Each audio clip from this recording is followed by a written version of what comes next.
And staying on track and field, Natrece East has her sights set on the Class 2 100-meter title at this year's Issa Grace Kennedy Boys and Girls Athletics Championships, but she will have some company to contend with at the 5-day meet. Christopher Scott looks at the Class 2 Girls 100 meters in our Champs preview this evening. Natrece East from Wilma's Girls had to play second fiddle to former Machette High standout Shanoya Douglas, who took the top spot in the event at Champs 2025. The Class 3 and Class 4 champion over the same distance will have stiff competition from Karel Etienne of Edwin Allen this time round. Etienne has the fastest time heading into Champs, clocking 11.34 seconds.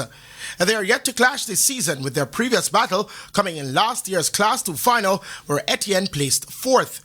East is hoping to reach the top of the podium, with this being her last year in Class 2.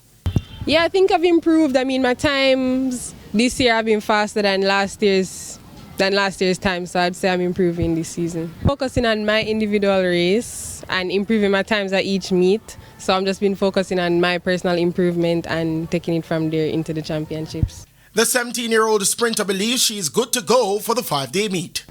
My preparations have been fairly good. I've been training consistently, taking instructions from my coach, and just with the support of my team, I've been doing good this season. And East also explains what sets her apart from her other competitors. I think one of my biggest strengths is my top end speed.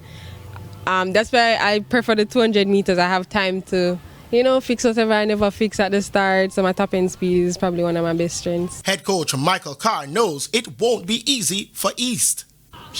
Everyone we see as a challenger, but we can only do the best we can on the day and hope that that is good enough. But mentally, she's ready. Physically, she's there also. So we just gonna, as I said before, we're just gonna do our best and work with whatever the results are. Not putting having too much great expectations, just taking it as it comes. But she has the potential to definitely get on top of the podium. But we just take it as it comes. The 100 meter for all classes will begin with the preliminaries on Tuesday's opening day, with the finals to be run on Wednesday. Christopher Scott, TVJ Sports.